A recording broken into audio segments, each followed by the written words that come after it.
don't think your computer is that slow. You should see some of the computers that we're using here to do our broadcast. I'm just waving at all the folks, you know. There.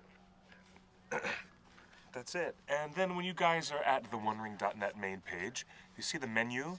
You go to the community selection on that menu, and then click the very bottom of that menu that says Torn Live, and that'll take you to our webpage, and that's how you watch. That's it. All right, now I'm gonna let you go, my dear, and I'm gonna continue talking to the lovely audience who are very curious to see what's going on tonight. All right. Good luck, my love. All right, bye. Hey, everybody. Welcome to the show. So, how about that? Justin's not here just yet, but he's going to be here in just a couple of minutes. In the meantime, let us begin Torn Tuesday, our live stream show. Better than a dead live stream show. I have to try to avoid gallows humor. And I also have to lower the volume on that monitor over there because I can hear myself. Hello, Erovandi. Hello, Ultra Cool Bifocals, and K10 Suji, and hello, Emily. All the wonderful live people. I can hear myself in an echo over there. This sounds kind of funny listening to yourself like that. You guys are here with us. I'm going to avoid gallows humor as much as I can and try not to say stupid things because I'm in a bad headspace. We're all in a terrible... Yes, Mom's internet sucks. Funny. Greetings from Denmark. Hello, Jan. Hi, everybody. I'm glad you guys are here. Justin will join us in just a few minutes. This is the invisible chair where Justin will eventually come and be part of the show. Now, it's time for me to begin. Usually, Justin will start the show without me.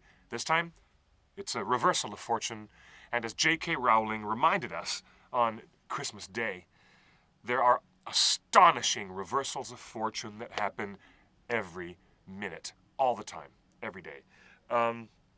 We had the terrible news several days ago that Carrie Fisher had suffered from a severe heart attack on a flight, a very long transatlantic flight from London back to the United States, and then that she had been under paramedics giving her direct CPR for 15 minutes. 15 straight minutes. And they kept her alive as long as they could. And then they finally got her in the hospital when they got into New York City. I believe they had her in intensive care. And as we know, after everybody was looking forward to having a really nice Christmas holiday, we had a really great show last week after we were, all responding in social media, talking online about Pray for Carrie and how much we were thinking about Carrie Fisher and worrying about her health. Then on Christmas night, legendary Grammy-winning songwriter and gay icon, George Michael, singer, songwriter, mega pop star. He died on Christmas night. And then here we are, just 2 days later, and our own Princess Leia, our own Carrie Fisher that we were thinking about and praying for, she's left us now. And she has shed this mortal coil, along with the list of everybody else. Lemmy Kilmister, Fife Dog, Anton Yelchin, Alan Rickman, Prince, God, David Bowie, Gene Wilder, Leonard Cohen.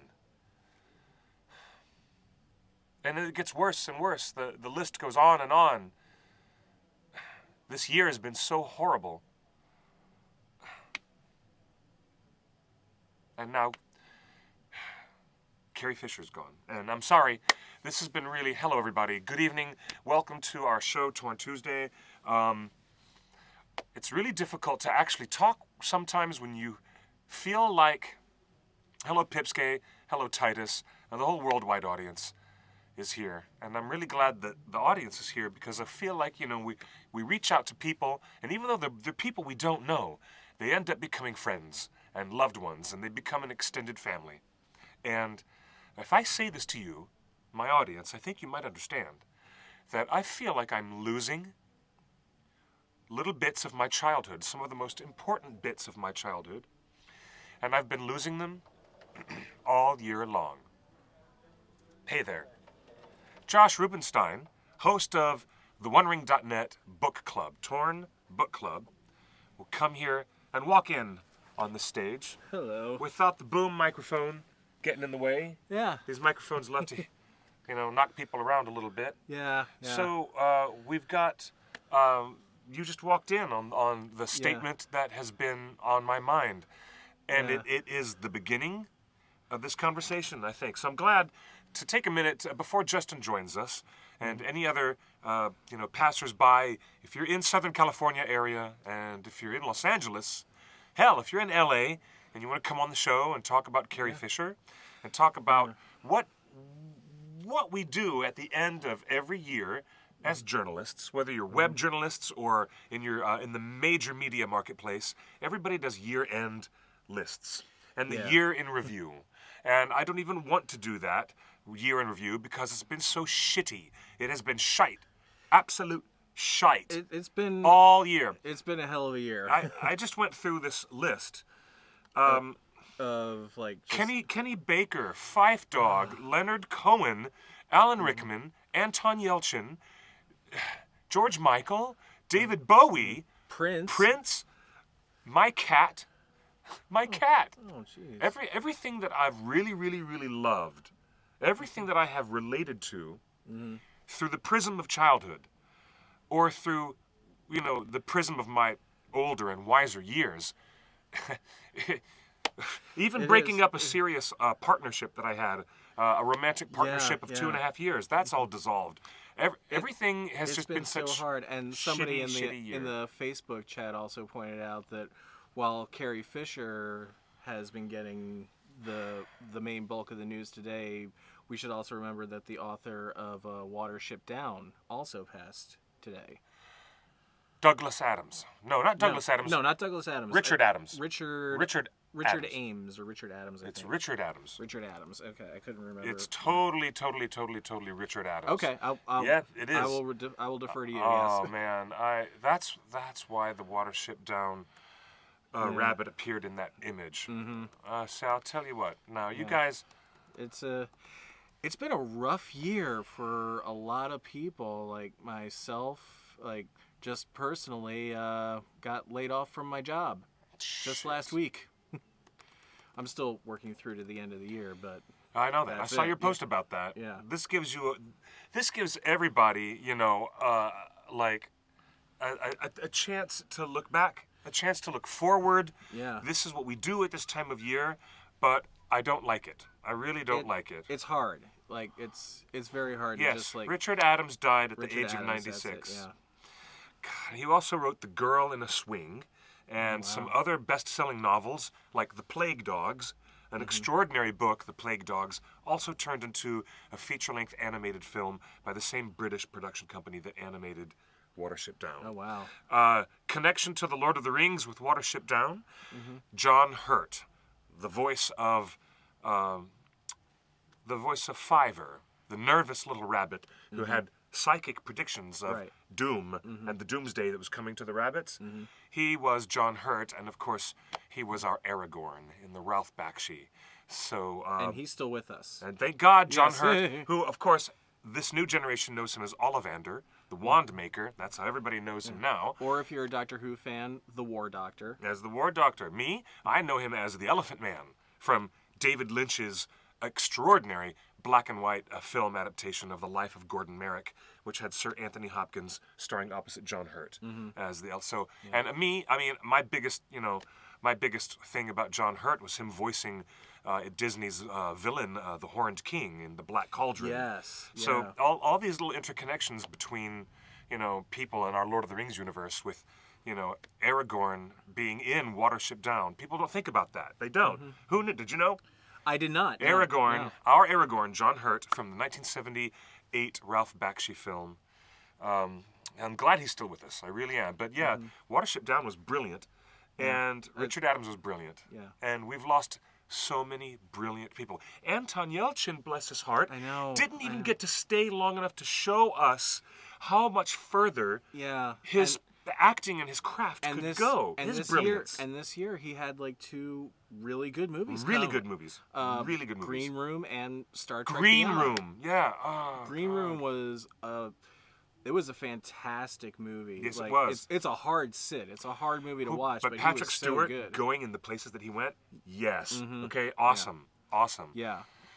So yeah, I see that Emily would rather chat about what people got for Christmas. Oh, I'm with you, Emily. Like I would love to focus on the positive, and I'm gonna try to focus on the positive. Yeah, but well, it's like we have to acknowledge the sadness that 2016 has brought to us. I would love to talk about what I got for Christmas. I got a migraine headache from. Oh, no. Like, yeah, that's what I got for Christmas. Was here's the thing: where I live on Hollywood Boulevard, literally 4 blocks away from, the Mann's Chinese Theater, which is now known and rebranded as the TCL Chinese Theater, but still the classic Chinese theater, and the El Capitan, which is Disney's flagship distribution theater.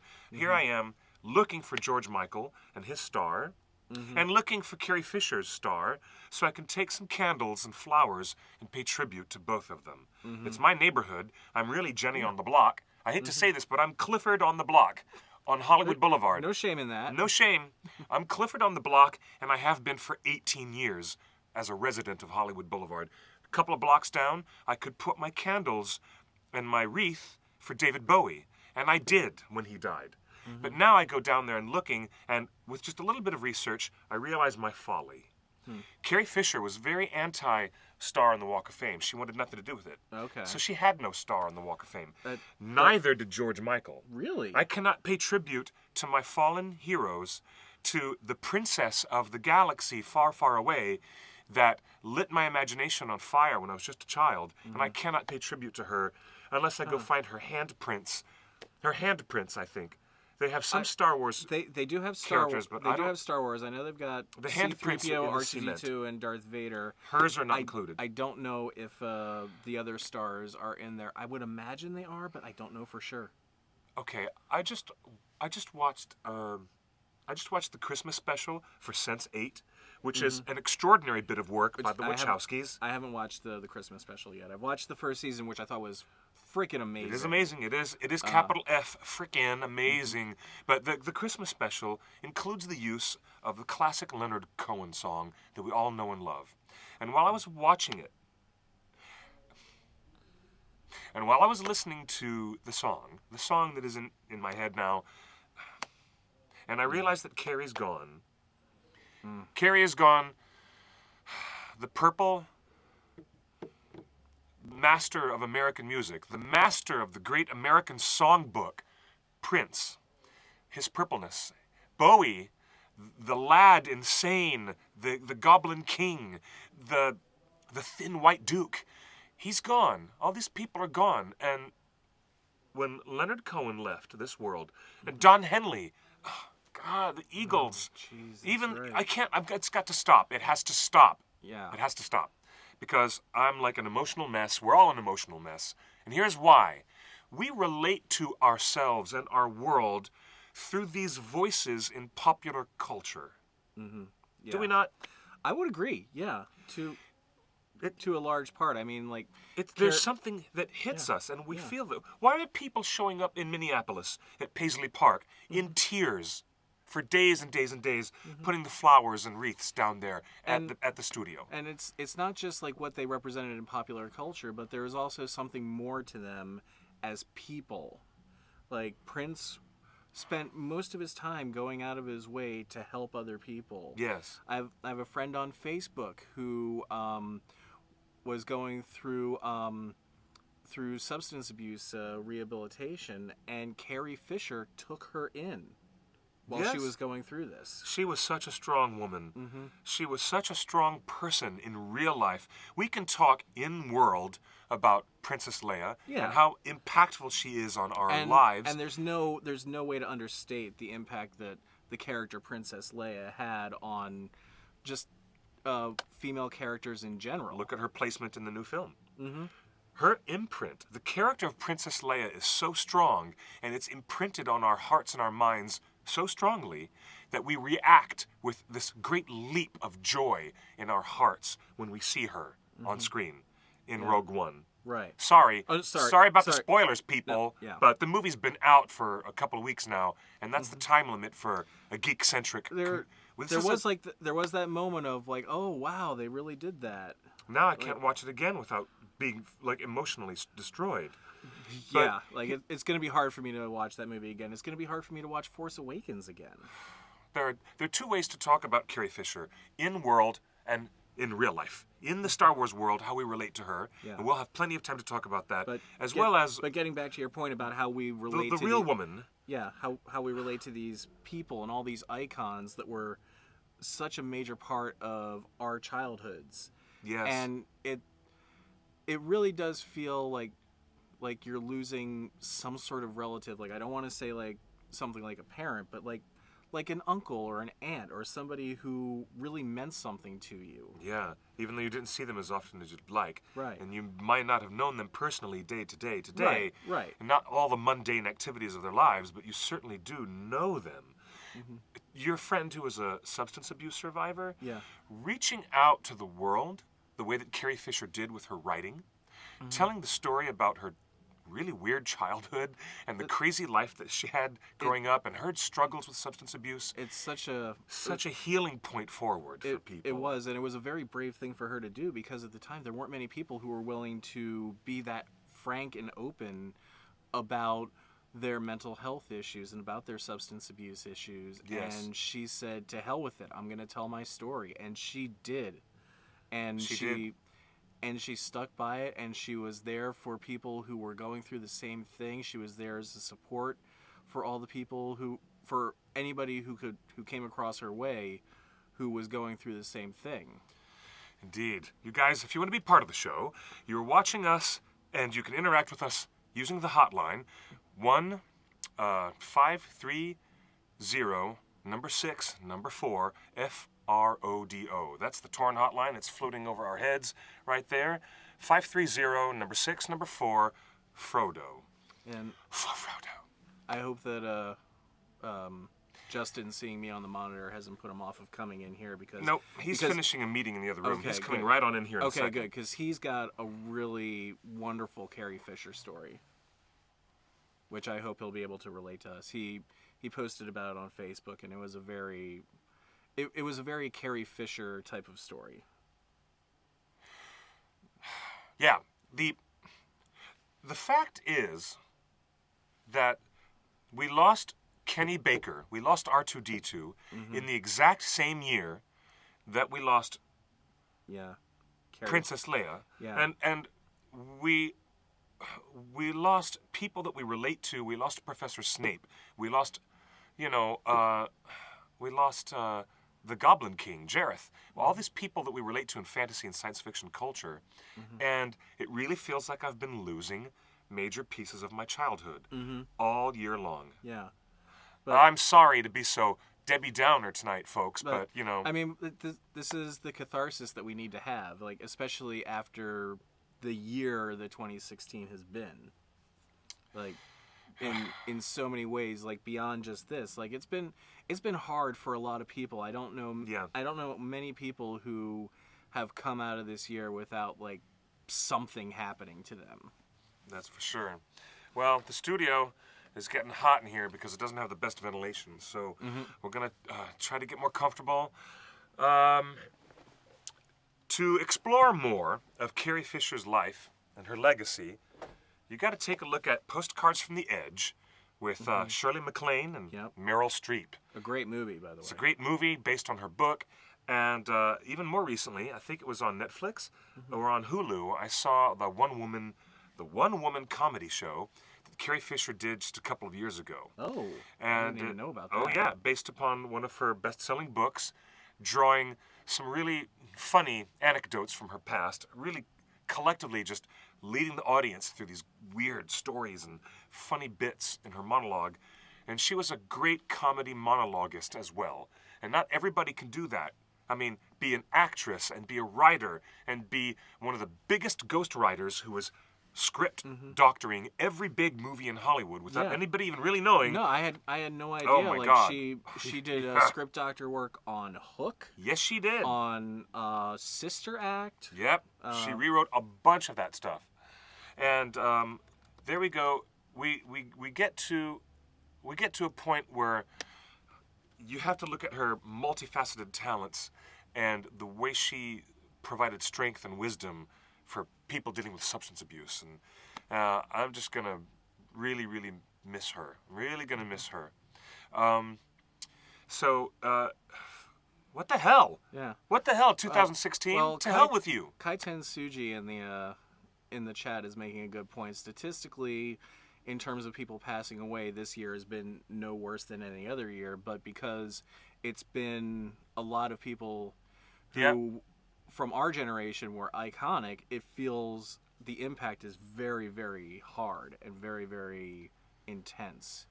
Even though, like, yeah, I guess, like, statistically, if you were to look at it, the in memoriam reel for the Oscars is probably going to be no longer or shorter than it has been any other year. I was just talking about that last week.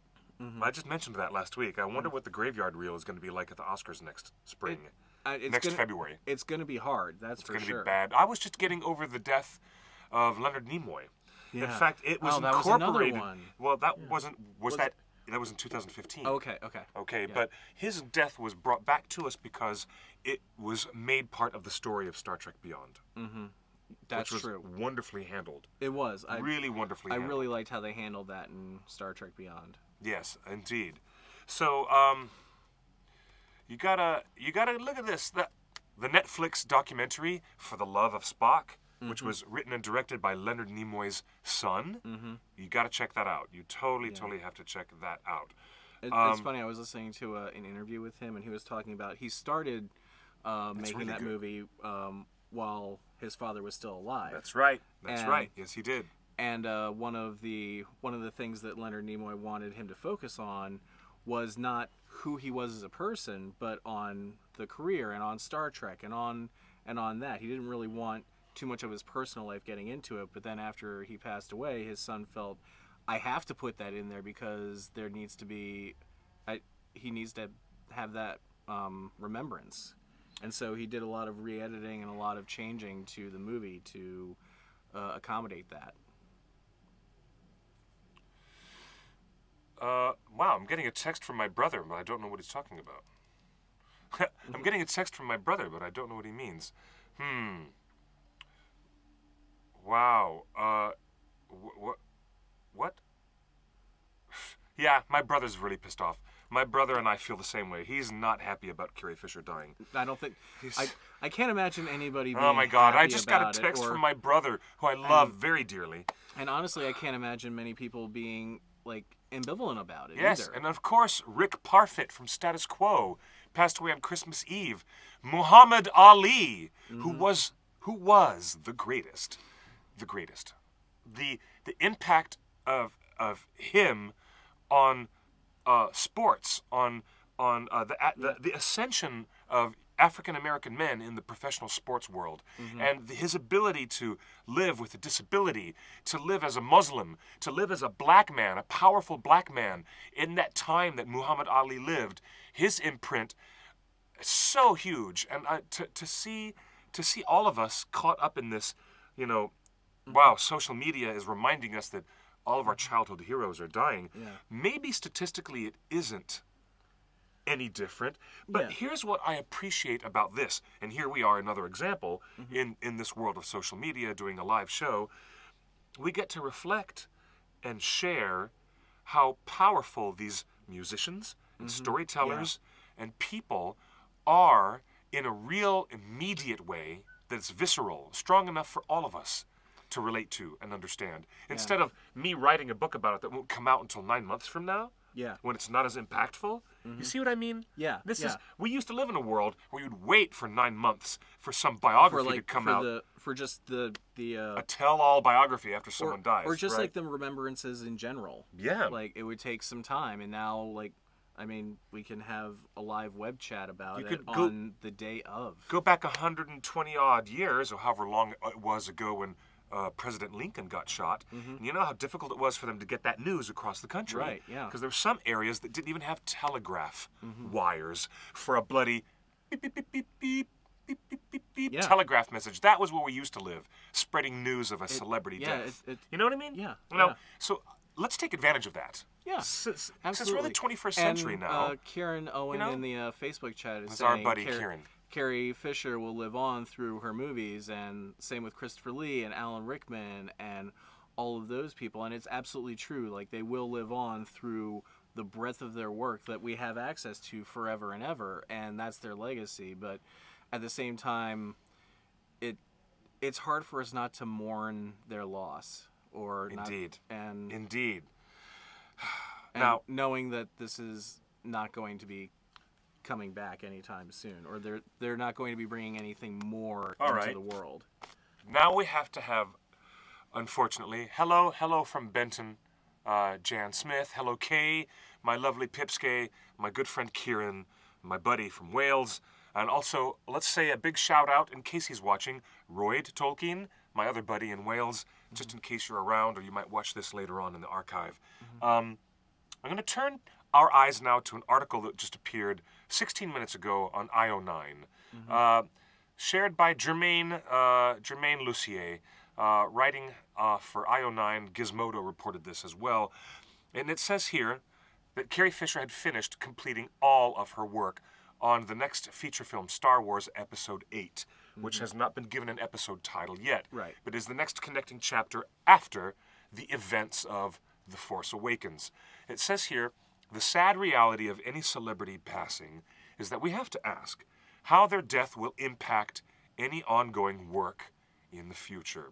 In the case of Carrie Fisher, that means the continuing Star Wars saga, episodes 8 and 9. Multiple sources are confirming that Fisher's work on episode 8, scheduled for release next December 2017, was complete. However, how her death will affect subsequent films is still up in the air. The rumor has it she was scheduled to appear in 2019, another 2.5 or 3 years ahead of us, in episode 9, but that is difficult to verify until the 8th film is released and we know what its storyline contains. Well, yeah, like that's it almost feels ghoulish for me to like even think about something like that. Like, Does it seem? it does. It It does does. because We had this because- conversation when Heath Ledger died. We also had this conversation when Philip Seymour Hoffman died, because he had many appearances yet in the Hunger Games Yeah. series. But- And the producers found a way to get around that. They did, and I'm sure they'll find a way to get around this with Star Wars with Yes. with General Organa. Yes. But at the same time, like it also feels weird, like talking about like, well, how is this going to impact the future Star Wars movies? And I'm like, I don't want to think about that right now. It's like that Indeed. that it feels insensitive. I don't know why.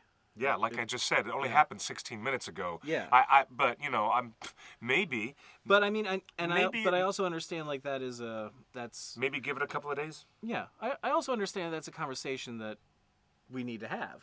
later on. The but reason yeah. why I bring it up is because the Rogue One producers did such remarkable work of bringing Peter Cushing back to life. And he has been gone for over 20 years. They did. And there's been the attendant moral ambiguity conversation around the use of that technology to bring back his likeness and his appearance in a way that but- the actor cannot control. But I know that the producers of Rogue One, they worked very closely with his estate to make sure Indeed they that did. everything that they did Indeed they did. was in line with like what they were okay with. Yes. And I'm sure that if they were to do something like that with Carrie Fisher, which I really don't think they should, No. I know that they'll be just as respectful. They should. And- Now, I have an interesting bit of a side note. There's one of the biggest actors in The Lord of the Rings, and I will not name who that person is, but it's one of the lead actors who is one of the 9 members of the Fellowship, is now making moves to make sure that his estate will never, ever allow that to happen. Because of the appearance of Peter Cushing's likeness in Rogue One, as brilliantly as I think it was used, flawlessly as it was used. I wouldn't say flawlessly, but I thought it was flawless. It's the first time I've ever seen something like that look that realistic. it was very close. I still felt like there was a little bit of that uncanny valley in there. I didn't see that at all. It was light years ahead of where we were with Tron Legacy. Oh and yeah, the Jeff, absolutely, yeah. which I thought may have been deliberate. No, I mean we're very close with that technology, but I feel like there was still just like a little uncanny valley there. Really, I didn't notice. And maybe that was because my first viewing of it was in the laser IMAX 3D. And that's right. My second viewing was in 2D, and he looked much better there. I watched it in high definition 4K digital projection, but it was only 2D. Only 2D. I don't know if anybody has a 35mm print. I don't think the studio made one. I don't think so. But no. I thought it looked great in 2D. Now here's the thing. And hello, Jeffrey Lindsay. It's so good to have you, Jeffrey. Welcome back. One of our good friends. I think Justin is in the chat. You should really get in here. Yeah, Justin. Justin's at the chat controls. It's time for Justin to come and sit down with us and have this conversation. And if you don't come on here, Justin, I'm going to go outside and I will physically pull you in. Yeah. Get in here, Justin. Here's the thing. Interestingly enough, some of the actors who are alive today now have to consider whether they need to write certain, like, controlling language in the way their estate is run that will forbid or allow this new technology and motion capture to resuscitate them 20 years or 30 years later when they're long gone. Understand that. I totally Here's understand the main thing. Yeah. When one actor does not have complete control or any control at all over how his or her likeness is used with this technology in the future. And even further when we get into VR. Even further when we get into a holodeck, when we're going to get next generation holodecks. Provided the world doesn't explode between now and then, but that's a conversation for another. Yeah. We shouldn't get into that. Anyways, I think that's the conversation to have. That now I know privately, and I'm not even going to reveal the identity of this person, but I can make a couple guesses. One of the lead actors, who we're all very, very close with in the Fellowship of the Ring, one of the 9 members of the Fellowship, is now determined to speak to his lawyers and have his will and his controlling estate papers rewritten so that he or she, well, since you know it's one of the 9, it has to be a he. It has to be a he, yeah. He will never, ever be used again the way that Peter Cushing's likeness was used again in Rogue One. Right. And isn't that interesting? That someone wants to proactively do that. And I have a feeling... Instead of trusting the future. Well, I have a feeling that now that we've seen this CGI resurrection of Peter Cushing, we're going to see many more actors try to put that stipulation into their wills. Yeah. And really, hey. I can't blame them. I don't blame them at all for that. Because people are going to be asking, why don't you let some of the most important things that Carrie Fisher had to do as General Leia, let her finish that storyline and use the technology to do it. But I don't know. I'm feeling very. It's too close right now to make a decision. It really is, and like I don't want to talk too much about that because it is something like, it's too new and it's too raw right now. But I also feel like, given a little time, getting some distance between that, like I feel like by 2019, like the more respectful thing to do is to give her character a gracious send off. Indeed. We've got a hotline text message. You can text us here at theonering.net. There's that number floating right over. The number is 530-6-4 FRODO. The person says, I never thought I would have to say goodbye to the heroes I was teaching my children to love. And yeah, that's hard. And like I have to wonder, like I'm sure our parents went through the same thing 30 years ago when their icons were dying off, and they were trying to show us as children the things that they loved. And this is not a new thing. Way too soon. Way too soon. Way too soon. You know what? Someone sent me a GIF that said, 2016, if you take Betty White from us, we will riot in the streets.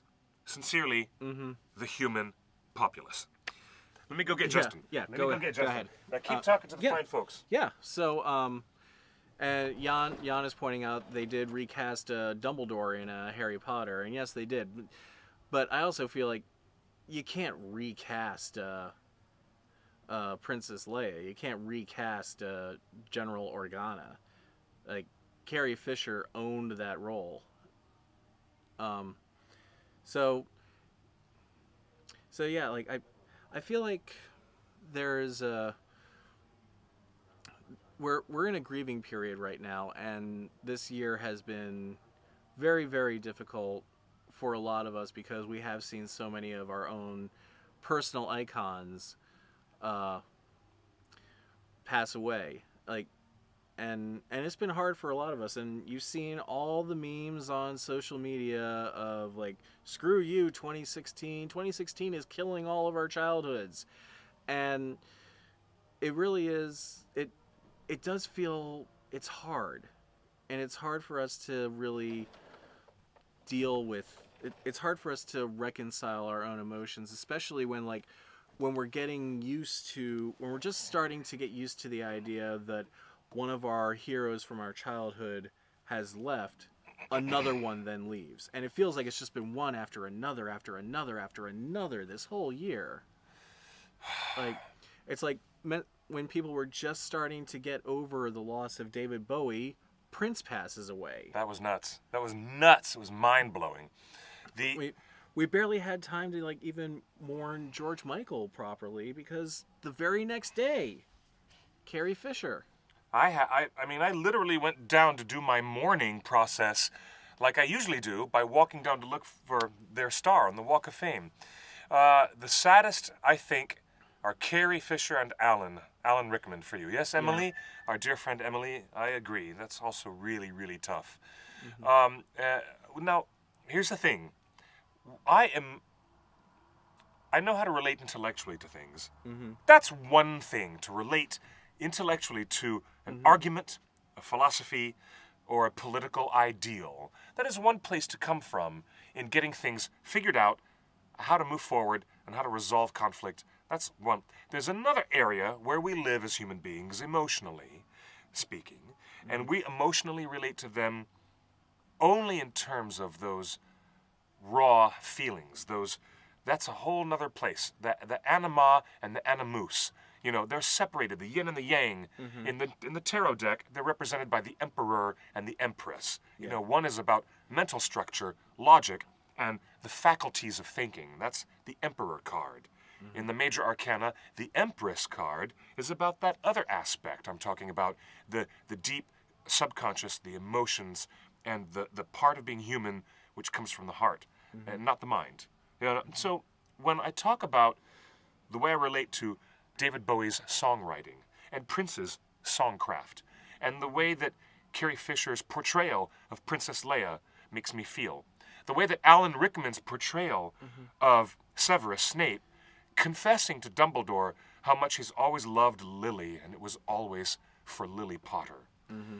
And the way that we feel, it's so profound sometimes, because these performers, these songwriters, are storytellers of all those moments in our lives that we live as real people.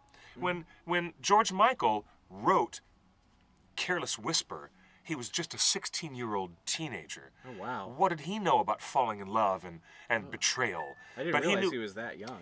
To be that emotionally mature, okay, and to write a song that is like one of the ultimate heartbreak songs, I'm never going to dance again, because guilty feet have got no rhythm, though it's easy to pretend, you know I'm not a fool.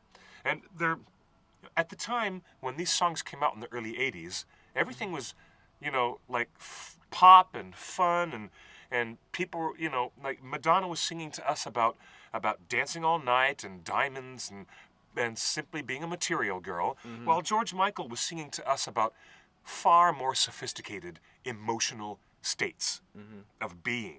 Yeah. Do you know what I mean? Yeah. Turn a different corner and we never would have met. You know what I mean? Those lyrics are... It's a beautiful song. I had no idea he was that young when he wrote it. The soundtrack of our lives comes from David Bowie, who and Prince and I mean, and all these songs another contributor are to real the soundtrack aspects of our lives, who lives. people have mentioned in the chat who we haven't really talked about, Gene Wilder. Of course, Gene Wilder. Willy Always, Wonka. always the way we emotionally relate to Willy Wonka. We relate to him because he is like what he does for Charlie, opening up the world and opening up consciousness for Charlie against all these other rotten kids in the story, is just really kind of cool. It's kind of transcendent. It is. Yeah, it really is kind of transcendent. By the time you get to the end of the story and that glass elevator is flying in the sky, it is visually telling you this is the symbolism is so strong of how things have become transcendent at that point, isn't it? Well, they're flying above everyone and everything. Well, you know what happened to the boy who got everything he ever wanted? Yeah. He lived happily ever after. Oh man. I know. Oh man. All right, so Justin said he's going to come in and join the show in just a few minutes. Okay, good. Good. I don't believe him. I don't believe him until he actually walks in here. But I can't listen to the soundtrack of Labyrinth and hear the song When the World Falls Down without a genuine tear in this eye. Maybe a few. And I can't listen to Black Star at all without losing my shit entirely. Oh God. Because no. it's such a powerful, powerful piece of work. And it was his like farewell message. He knew he was dying, and he made his own death into a work of art. Only Bowie could have gotten away with that. Yeah, absolutely. Only Bowie could have done that and done it so well. Even the stage version of the show, the stage version of Lazarus, like starring Dexter himself. I've only ever been able to watch the video of Lazarus once. That's all I could do. Wow. Have you seen the full 10-minute video for Black Star itself? No. Must see. No.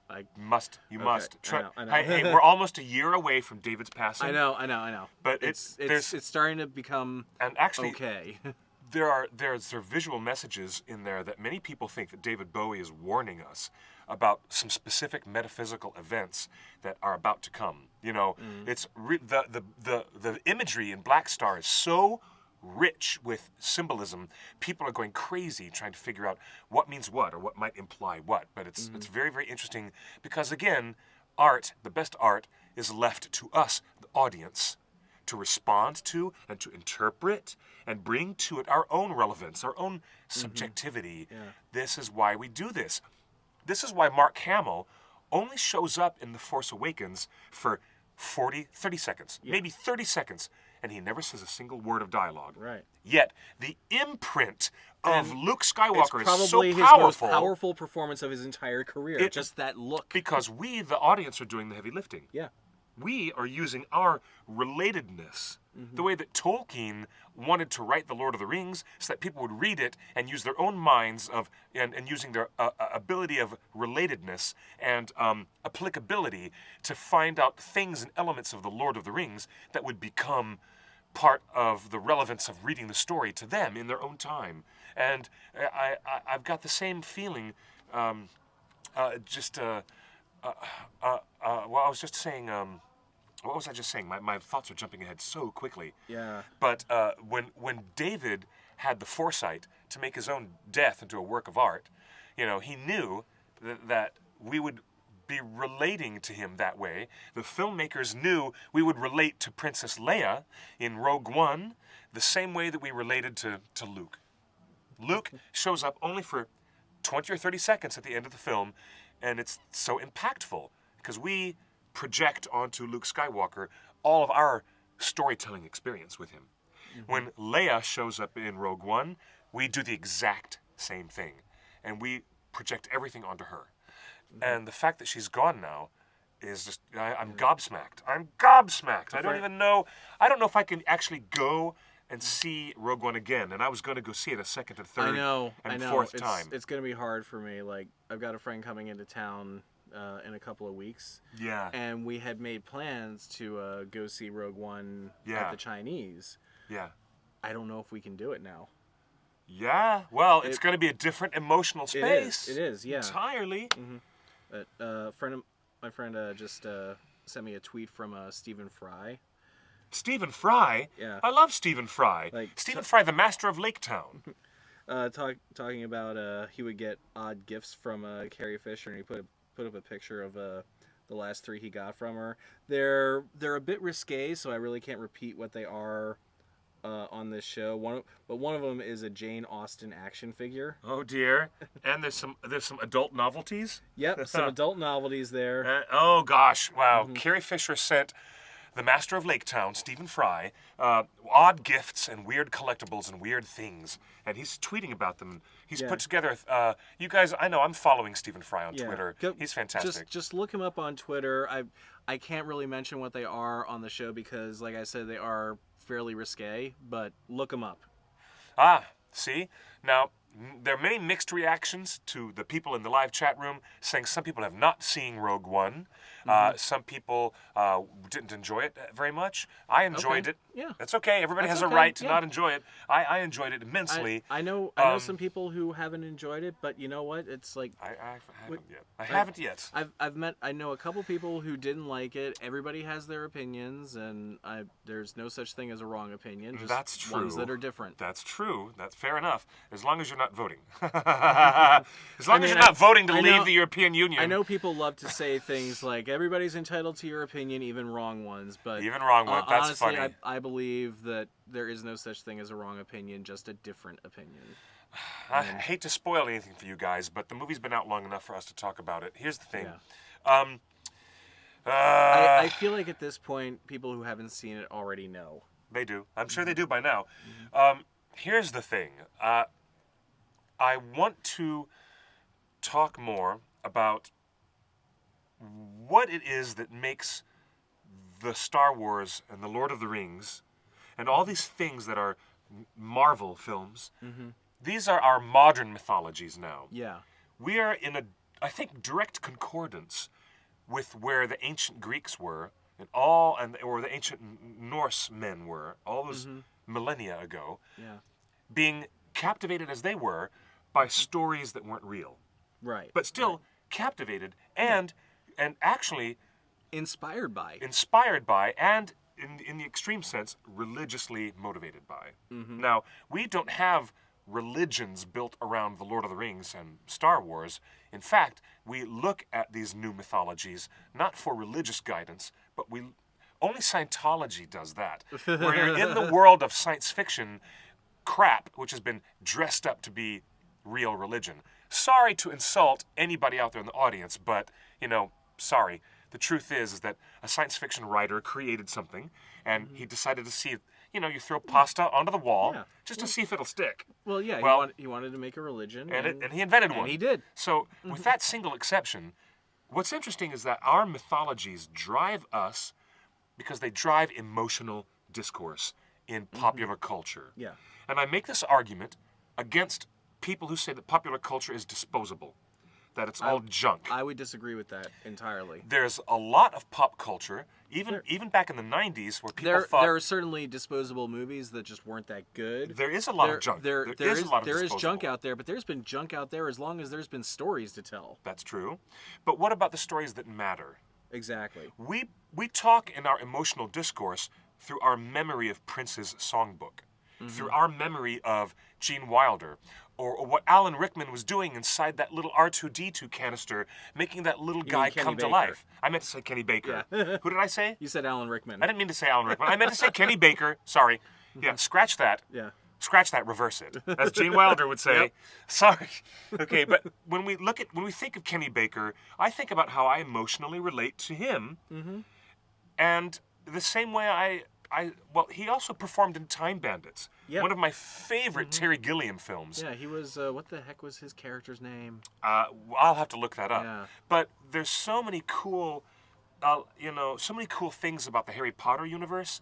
And that's why people emotionally respond to, the appearance of Harry Potter and the Cursed Child, a play that I haven't even read or seen. Not even seen yet. And I've read it. You have read it? Good stuff? It's okay. It's okay? Might be better performed? I would be very interested in seeing it performed. Yeah? Just to see how things that were on the page translate into just being spoken live and all that stagecraft. I would very much like to see it performed live on stage. So would I. There were many aspects of it that I thought didn't really work for me, but I thought overall, it was a pretty interesting story. Yeah, but when you're talking about Harry Potter in the way we talk to him or about him, it's never intellectual. We're always emotionally responding. So, I mean, that's, again, we're at this level of involvement. We're not at a level of religious involvement the way they were in ancient Greece and ancient Rome, but we are... To most fans. There are a couple outliers. Hey, now that's a whole... There's another... Well, okay, that's just the brown coats. That's just the brown coats. Hey. Sorry, I had to crack a joke. Had to crack a Firefly joke just for once. Sorry. Come on. I'm just teasing you, buddy. It's all right. I know. No, but I mean, I like this context of our Marvel heroes and the way we respond to. Oh my God, what's going to happen when they put the universe together and all of our beloved characters have to face the threat of Thanos and the Infinity Gauntlet? That's all we're talking about. Well, because we're all interested in these things. Like, even in the Star Wars universe, we're interested in... Look at Civil War. Like, the thing about that movie that everybody was the most excited about was the inclusion of Spider-Man. Yeah, absolutely. Exactly. Exactly. Because we are involved. As the great comic book artist, the Eisner Award-winning Scott McCloud pointed out in his seminal classic, Understanding Comics, why are we so involved in comics stories, in popular culture stories? The reason why is because we don't get to share our private, emotional, day-to-day lives with everyone all the time. When we see them provided for us, and they're brought out on stage by these beautiful players, these men and women who perform and write these songs and tell these lyrics that explain and let us reflect on our own lives. As we live these lives and we experience these moments in real time, we get connected to them.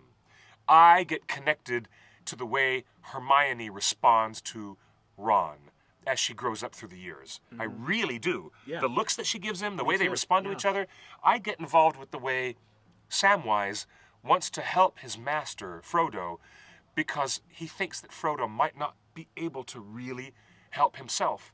And that devotion, I mean, that is the greatest devotion. I've had devotion in my life. It was devotion that wasn't like out of obligation. It was out of love. Deep love. Exactly. So that's why I talk about Frodo and Sam, or the way I talk about Han Solo and General Leia, and the fact that they get emotionally reconnected to each other in a very real way in The Force Awakens. I mean, I'm all about that, aren't you? Oh, yeah. These are real reflections of our life, even though they're all in a fictional world. Well, I feel like these great characters, still real these to great us. stories, these great characters, they are both inspirational and aspirational. Yes. Like, Yes. we see them and we aspire to be like them, and they also inspire us to find something like them in ourselves.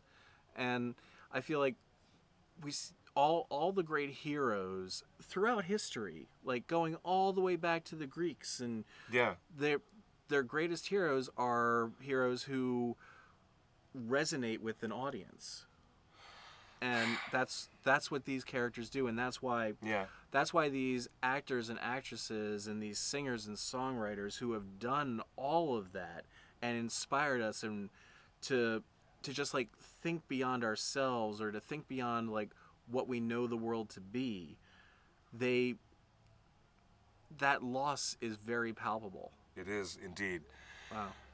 Some of my favorite authors, says Emily, for some of my favorite authors, their stories touch my heart, and losing them is just as bad as the movie and the music stars. Absolutely. Yes, Emily, very much Absolutely. so. I grew up in Florida. And then Emily goes on to say losing Terry Pratchett was a real... Losing Terry Pratchett was a disaster. Yeah. For all of us intelligent folks. It was hard, and I just losing Ray Bradbury. I just rewatched Hogfather over the Christmas break. Yeah. And it's such an amazing story. It is. Such an incredible story.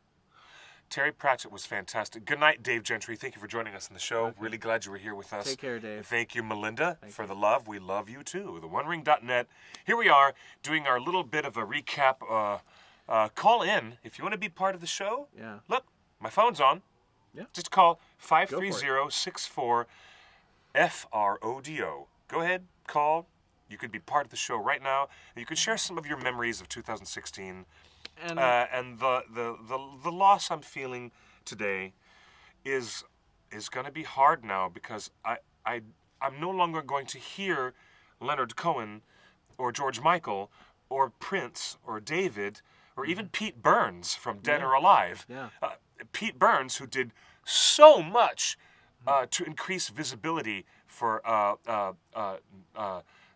transgender and non-binary gender people during the 80s and early 90s, believe it or not. And he's gone too. I can't imagine. Prince wrote a song called Sign of the Times, which was a double album release that he put out in 1986. I think it was called Sign of the Times. Yep. And in that lead track, he actually mentions the rocket ships that explode. And that made me cry when I was a teenager because I grew up in Florida watching the space shuttle disaster with my own eyes in my front lawn. I was standing in my front lawn in 1980s. You got me beat on that. When the Challenger exploded and all of my family works for NASA. I mean, Oh, wow. 3 generations of my family, my grandma and my mom, and now my older brother who's sending me messages right now. He's one of the chief electrical engineers there at NASA. Oh, wow. So I grew up as a child of the space I've known you program. for years. How did I not know this? You didn't know that? No. Well, there's a reason why people live in Florida, and the industry around the Cocoa Beach and Titusville area and Melbourne, where I was born, it's all, supporting NASA and the Space Coast. That's what that region of Florida is called. Right, yeah. And when Prince wrote a song just a few years later and talked about the drug addiction and the inner city crime and the rocket ships exploding in the sky. And he said, oh, God, this is just awful. This is all sign of the times. I felt that visceral depression. And it wasn't a very common thing for Prince to write a song that was depressive or depressing. Right. It's very not common for him. And it was a bit of cynicism that he put on musical display that really hit home with me. And I'm going to miss Prince forever. And I'm like, I'm going to miss David Bowie forever. And I'm going to miss Carrie Fisher forever because we relate to all these people. And I'm still relating to them now. Yeah. I have not been eating the member berries. Trust me. Yeah. I have not been eating the member berries because I'm not blinding myself to reality. Right. But I'm I don't think anybody feeling is. really nostalgic. I'm really feeling nostalgic right now. Well, I mean, this is the time to feel nostalgic and to remember why these people affected you so deeply. Indeed, they did. Yes, we have Skype turned on. Skype us at the One Ring Net. I think I'm on Skype as the One Ring. Am I on as myself? Nope. I'm going to sign out. And I have to sign in with a different account and turn on Barliman Butterbur, the One Ring Net. There it is. All right, let me sign in. Well, I still have about 19% battery power. Oh, dude, Justin, where are you? What's the password? My brother Sean says I would speak of her compassion for others. Most don't know of this aspect of Carrie Fisher's life. Yeah. Thank you, Sean. Thank you, my brother. That's true. And I don't think I haven't said a single word yet about Carrie Fisher's compassion for others. I talked about it a little bit with my my Facebook friend. Indeed, you did. That is fantastic. She is. And one of the things that I've been noticing today is that I have a lot of friends in social media who have met Carrie Fisher in one way or another, and they're all posting pictures they took with her. And they all tell the same thing, which was that she was a very warm and outgoing person and wasn't afraid to have a conversation with you. Like, even though odds were good, you were probably a gawking Star Wars nerd. Yeah, indeed. But she wasn't afraid to speak to anybody. Here we are, getting our first Skype call on our live show. This is Emily. Hello, Emily. Hey there. Hello, Emily. Emily, say hi to Josh and Cliff. Justin, you should get in here and be part of this conversation. Yeah. He's hiding in the control room. Oh, come on, Justin, get in here. Hey there, Emily. Say hi to everybody. Excuse me. Say hi to everybody out there in the world. Hello, everyone. Yes. Yes, it's hard. We all is our start. It's ever since the loss of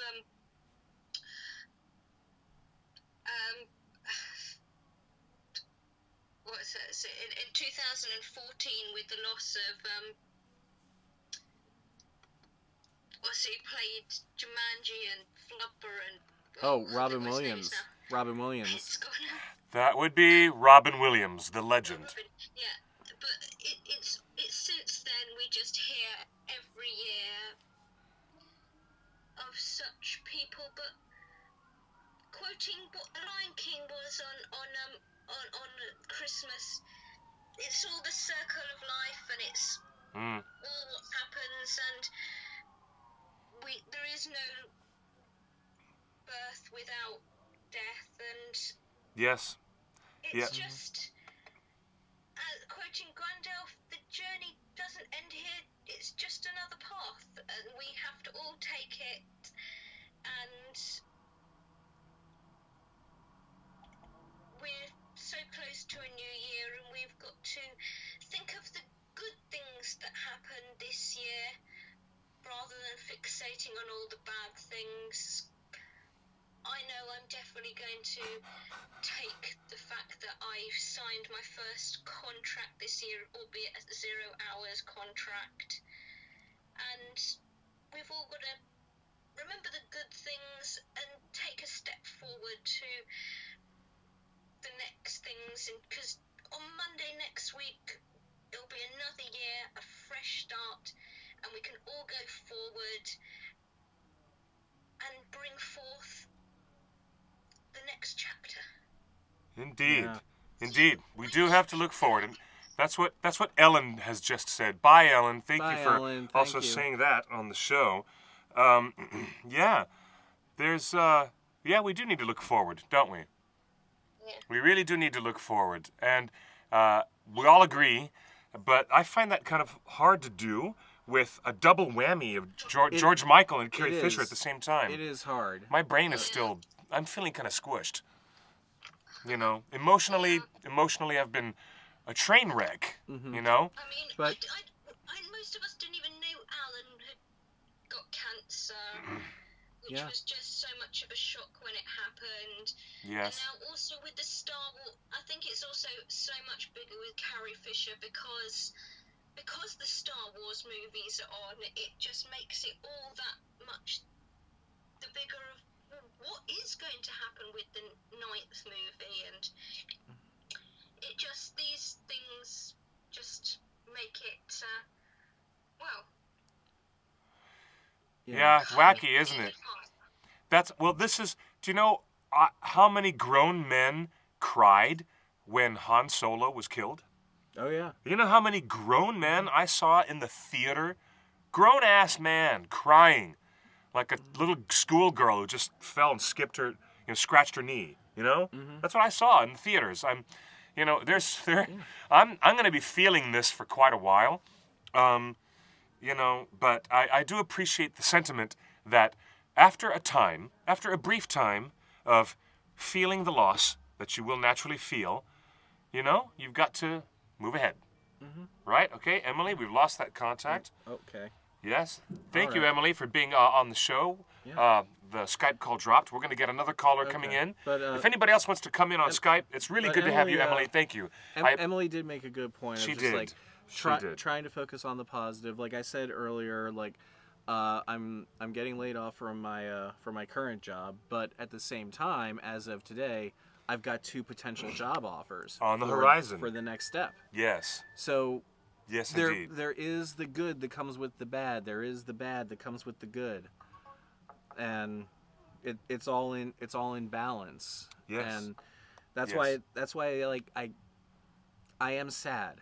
I am very mournful right now, but I'm also doing my best to just try to look to the future, and the unknown can be just as bright as it can be dark. And Yes. I'm erring on the side of the light. Indeed, you have to. You have to keep looking forward. Indeed, you have to. Jean Bourgeois, I have family in Florida. Thank you.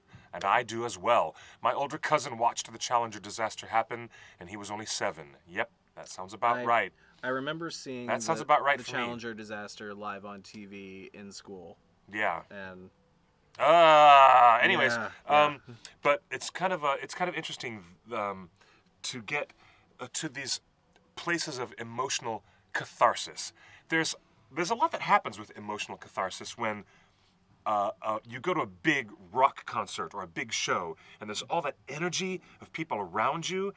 For example, the way that U2 played that extraordinary live performance in Paris after the terrorist shootings in the nightclub, and I saw that. I saw that 2 hour and 40-minute concert, and I do not know how.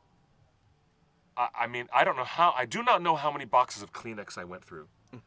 Just watching U2 perform and to have their music, which is so emotionally resonant anyways, and have them doing tributes to all the people who died and shot to death in that Parisian nightclub, the Bataclan. I remember the name of it now. Yeah. It's really powerful stuff. You do have to dwell in a moment of remembrance, like every year when we have Veterans Day, and we have to remember our fallen brothers and sisters in our armed forces who died for this country, and then they do remembrance days with all the poppies in England, and everybody's wearing the poppies, and to remember those fallen veterans, we have to have our moment of sadness and let it pass through you. It has to go in and go out the other side, go out beyond, and you have to let it go through you somehow. But I feel bad for the people who don't get to emotionally have that catharsis. And being part of some parts of popular culture and going to a movie or going to share a music experience together, it becomes a communal act of living out your grief or your joy, as that case may be, or that passion, whatever it is. It's really there. It's really there. That's why I love going to Christmas Eve midnight mass, because they do such a beautiful musical program, and our hearts are moved by music like nothing else. And I love that emotional experience of being at a midnight candlelight mass with all the beautiful choir and the musicians, and I love that communal experience of people being emotionally connected in a kinetic way. I always like that. It happens at great movies, when there are movie experiences that move our hearts in the films, or when we share music together in a group. There's something uniquely human about that. And something that's that I really like. Yeah, and I mean, like, not to be another Debbie Downer, but I kind of spent my Christmas alone. But you're Jewish, don't you celebrate Hanukkah more than Christmas? I celebrate both. Both. Right. I'm a bit secular. No, that's good. I'm traditionally Jewish, but I also grew up celebrating Christmas in the same household, celebrating both. Yeah. Same amount of presents, just spread out over more days. That's right. Spread out over more days. It's a myth that you get twice as many presents. We have Sean Pierce Johnson now calling us live on Skype. Hello, Sean Pierce Johnson. Are you there, sir? Yes, indeed I am, Cliff. How are you, sir? Good. Hello. There's Josh and there's Hello. Cliff. We do not see you. Your camera is not on. But I believe not. if you turn your camera on, I will show the world. Let's see. There we are. I'm going to show the world our Skype call. Just 1 second. No, you're not there yet. I'm not there yet. No, sir. No camera on. No camera. Let's try it now. There it is. Oh, There you you are, sir. are. Hello. Hey, buddy. Welcome. All right, we're going to turn this around. I can see you, good sir. Welcome to the show. And everybody, welcome to theonering.net. We have more callers coming from around the world. And where are you calling from, my friend? Well, I'm calling from my home in Orange County, California. Okay. Okay. Oh, Beautiful Laguna Beach, and the beach cities. I guess I'm on a bit of a delay because I just kind of joined in. You were talking about your experiences going to Christmas midnight mass and the way that music brings you it gives you a certain feeling. It does. And speaking as a musician myself, I'm sure you'll recall that amazing guitar that I shared with you at Bilbo's birthday bash with the beautiful inlays of the Fellowship. I remember it well, Yeah, good sir. yeah. I remember it well. Now, I knew you were a familiar face. There's my brain checking into gear. Well, This takes a little bit. take- but yeah. again, I felt compelled to comment on the string of experienced in the entertainment industry, specifically in Yes. terms of music, and more so just because as somebody who's young and looking to establish themselves within the entertainment industry, the music industry specifically, the people that we lost this year cast such large shadows. Yes. And I've had many conversations with friends, colleagues about these passings, and to me, I'm a spiritual person, and I kind of tend to think that what we've experienced this year is someone somewhere, whether you believe that is a god or whether you believe that is just the universe putting out the vibes. There's a sort of changing of the guard that I've been noticing in the industry over the last few years, and in a weird way, for me, I feel compelled to celebrate the lives of the people that we've lost through using their careers and using their art as inspiration for what I do. Yeah. Bowie was and always will continue to be a huge influence on myself. I actually just got this beautiful tribute. I'm a member of NAM, the National Association of Music Merchants. It's a beautiful quote that says, Cool. There in the chords and melodies is everything I want to say. And I was about to throw that magazine in recycling, and lo and behold, found that on the back page. And it's just, that's what I want to do. I want to say everything that I want to say to the world through the chords and the melodies. But, you know, that's the words of Bowie from beyond the grave, inspiring someone to carry on that message. And, you know, today with finding out Carrie Fisher passed away, you know, Star Wars impacted me much like Lord of the Rings impacted me. And, my God, man, the people that we've lost, we need to remember what they represented in life. And we need to use that as a way to, if there's something wrong with a particular area, like how I feel that, you know, music has been suffering in a way, these shadows that these giants cast are now no longer there. And there's room for people like myself who are young and who are trying to establish themselves in something. It's time for us to take the inspiration from those giants and fill that void. Yeah. And I don't think that between Bowie, you know, I believe it was Don Henley or Glenn Fry that we lost from the Eagles? It was Don Henley. It was Don Henley. Yes, Don Henley. You know, that all happened January, and here we are towards the end of the year. We lose George Michael, who underrated, unbelievably underrated by people. I think just given the lifestyle and the timing and the lack of understanding of who he was at his time, but wow. My God. Not underrated by any of the friends in my life, in my circle. Believe me, I have one of my closest friends who wrote not one, but 2 stage musicals based upon Wham and George Michael and their songbook. And they were very successful. And, oh yeah, I've got people who are, I had to pick up my friend off the ground in tears when George died. That's literally what happened. But continue your point, my friend. Continue. Yes. Well, I think there's love there. There's love for George, for sure. Exactly. That there needs to be. And just, you know, we lost so much. Now it's time to show how they inspired us and move forward. Yes. I am not a political person by any means. I say what I want to say with my music, and that's what I'm going to continue to do. And hopefully do the same thing that my heroes did for me. Inspire somebody in the process, because music does speak to me, but film speaks to me. Literature speaks to me. So if there's any message that I guess I can contribute to this discussion, it's just that let's move forward inspired by the lives of these people.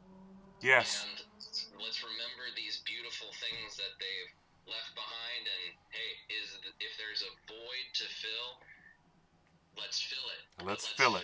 with joy and happiness and love for what they brought to the table before us. And let us continue to celebrate the human condition, which is the best of what those artists and songwriters have provided for us. I agree with you. Yeah. Absolutely. We have to correct the record. I misspoke. Thank you, GrungeMan23 in the chat room. It was Glenn Fry who died in. It was not Don Henley. You'll have to forgive me, but the Sunset Grill is across the street, about 20 feet away from me, where I'm sitting, and it is the famous Sunset Grill, immortalized by the song by Glenn Fry, and that was what was in my brain, just by Mr. Don Henley. So I made the mistake of saying that. Yeah, I'm pretty sure Don Henley is still with us. He's still very much with us. He is. But my friend Sean, it is really amazing that we're here on a Lord of the Rings, J.R.R. Tolkien show, and we're talking about the power of music as a creative and connective tissue in all of our lives. And wouldn't you know it, thanks to the hard work of Christopher Tolkien, who published the Silmarillion after J.R.R. Tolkien was dead, we discovered that the entire mythology of Arda and everything in the world of Middle-earth is based upon a creation theory of music. And musicology is at the heart of everything in that universe. That is something I will never forget. It's one of my favorite creation stories, is the music of the Ainur. Yes, it is. It's great. It's quite true. It's been a while since I picked up the Silmarillion. I think I'm going to have to go pick that up when I get off the call with you guys and refresh my memory. But I do recall reading the first couple pages the first time I read it and thinking, like, wait a second, this entire universe was created because of a song? Because of music. It's kind of awesome. Yes, it's way awesome. Dude, I'm so glad that we're on the same page, and I'm really glad that you got to come in and Skype with us.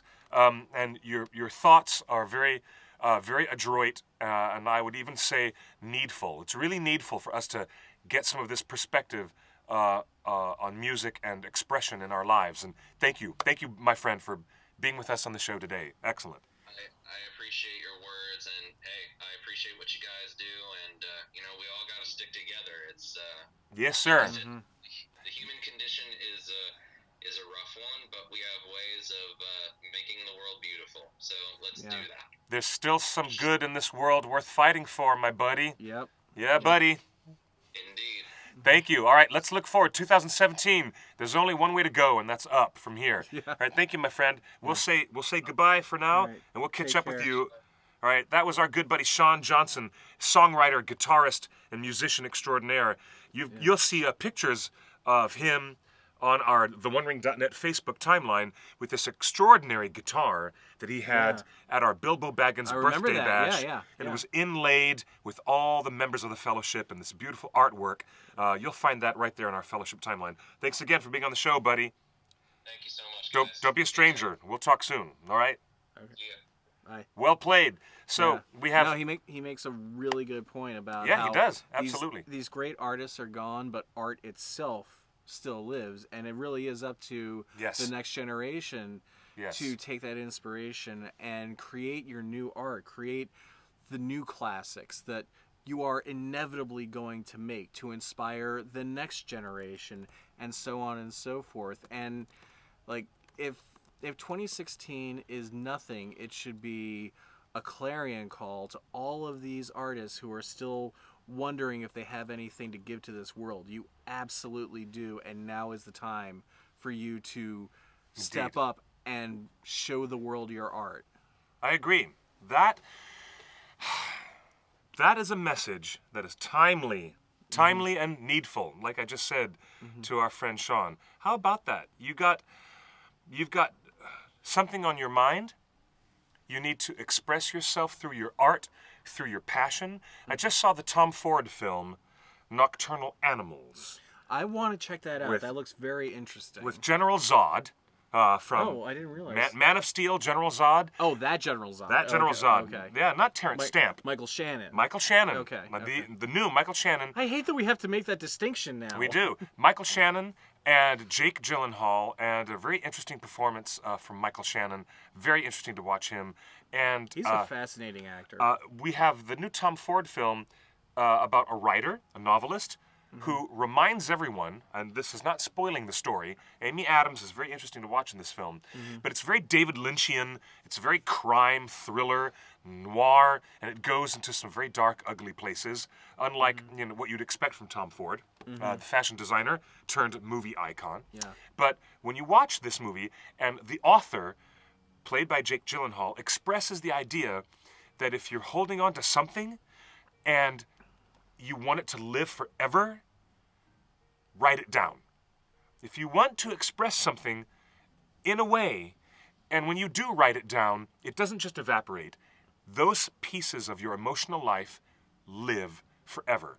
So for all of you artists, songwriters, fantasy writers, science fiction writers, soon to be speculative fiction giants, any of you illustrators working in the field of comics, novels, websites, Whatever. even some of your original writing that you're working on. Oh God.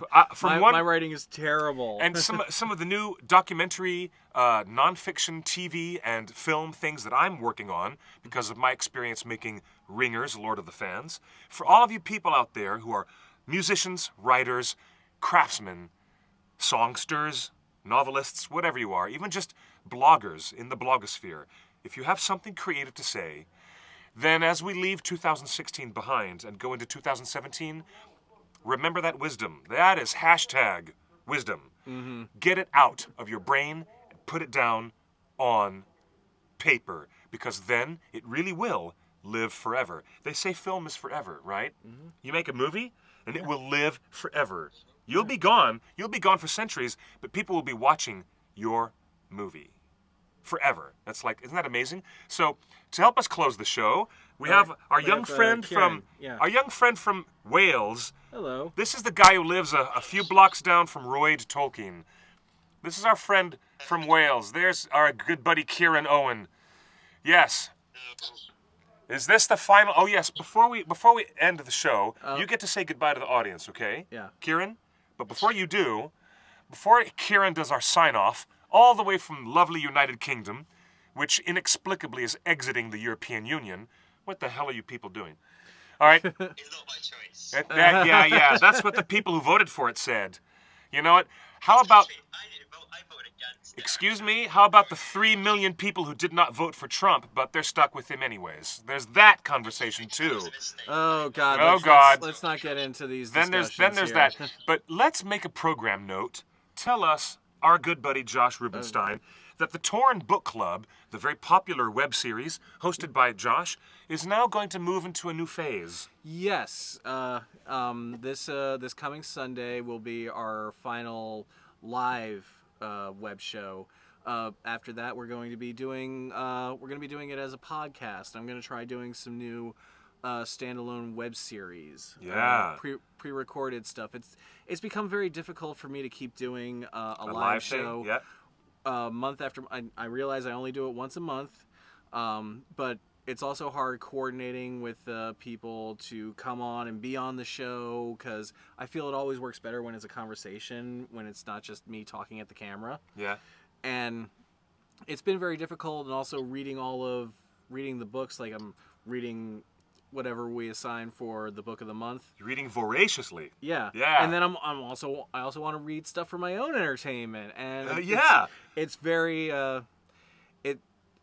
it's a lot to do. So I want to try to do this as a podcast and something that I can pre-record and I can edit, so that we don't have these awkward pauses that keep happening during the live show. Yeah. So Yeah. so that's what's going to be happening this coming Sunday. Will be our final live broadcast. We're going to have some former guests on along with me. We're going to I get to pop in, I hope. As long Yeah. as I don't get booked for work, I'm going to pop in. And Absolutely. it'll be the very last you live absolutely stream, should. not for Torn Tuesday. Yeah. We will continue No. the regular Tuesday But show. Torn Book Club is going to be ending its live stream. We're going to be discussing our final book of the month for 2016. Thank which you, Jan. is, Jan says hashtag one last time.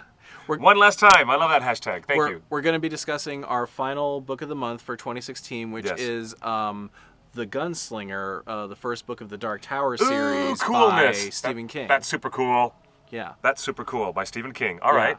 Well, I hope I can pop my head in the door. Oh, you you're more than broadcasting welcome. from your house? Yes. All right. Well, you give me the address. We'll figure it out. Okay. Okay. So that's it, guys. Program note. Check out this Sunday the OneRing.net Book Club in its live stream final episode, series finale. But the series continues with fully recorded and edited Podcasts, video essays that might be a little bit more along the lines of Nerd Writer or some of those other Yeah. shows that actually have thoughtful discussion. But you've done I your would like that. I would like that. Yeah. Yeah, you're gonna do your editing and your graphics ahead of time. Yeah, Yeah, that'll yeah, be fun. yeah. It'll be really fun. So that's what we'll do. So we'll say goodnight before my battery dies. Kieran, do you want to say goodnight to all the nice people out in the web world that they're watching you?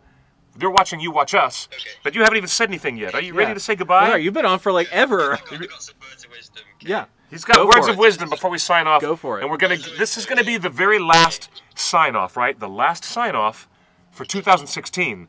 Ladies and gentlemen, stay tuned to Kieran Owen right here. Oh God. Okay, words of wisdom. Muhammad Ali's last words before he passed away. I am the best. I am the greatest. No one can beat me.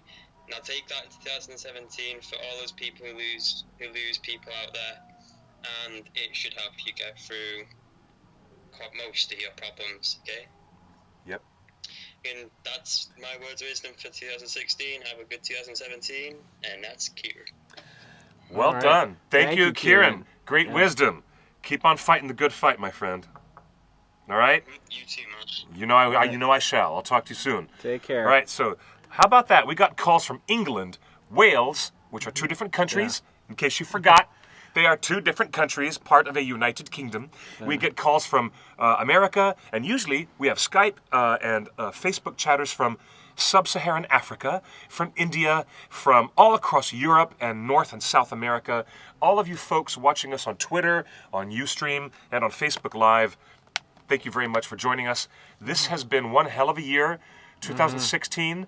I cannot kick you out the door fast enough. And I cannot welcome 2017 fast enough. Like I hope and pray and with all of my heart that 2017 is a great year. I hope so too. Without falling into cynicism, because I will not live in your black-hearted space cynicism. You're not going to get me living there. I prefer optimism. I really do. Yeah. And I prefer the challenge of being more optimistic than anybody else because I find a way to do it every day of my life. That's why people, tend to respond to me as the person who's like uplifting and you're never down. People are like, Clifford, you're never down. You're never glum. You're never depressed. Well, you know what? I do have my freaking moments, but I do. We all do. I prefer to look at the world through eyes unclouded by hate. Great wisdom from Miyazaki and Princess Mononoke, Love that movie. where Ashitaka was told by the wise woman of his village, "You cannot alter your fate, Prince Ashitaka, but if you so choose, you can rise to meet it." With that, we sign off, getting ready to meet our fate head on. With 2017 around the corner, lots of love to all you folks. Goodbye, Carrie New Year. Fisher, a compassionate, extraordinary, beautiful woman, one of the funniest and talented women in show business. You know what I still can't believe after all these years? I cannot believe that Princess Leia gave Tarkin so much lip. The fact that she gave Grand Moff Tarkin so much freaking sass. She did. Up until the point So where much he said, I'm sass. going to blow up Alderaan. Oh my God. And you know what I find particularly moving? Is when in Return of the Jedi, in Episode 6, when Luke and Leia are talking to each other about the reality of them being brother and sister, and it dawns upon her for the first time. Yeah. And they have that really soft, emotional space together in Return of the Jedi. I will remember you forever, Carrie Fisher, and the love that you have brought to all of us through Thank you for fictional everything. through fictional worlds and through the reality of your life and being a survivor. And George Michael, turn a different corner and we never would have met, my friend. So many names to remember this year, but Peace out, y'all. Thank you all. Farewell. To everybody. Farewell. Lots of love. Lots of love. Good times. Make the good times roll. Let the good times roll. 2017. Happy New Year, everybody. We'll see if we can get through it. We'll do it together. We're here together. Thanks, everybody. Next Tuesday, we'll be on theonering.net again, live at 5 p.m. Pacific Time, broadcast from the heart of all geekdom here at Meltdown Comics. We'll be seeing you next week in the new year. Thank you, everybody, and good night. Good night. Happy New Year.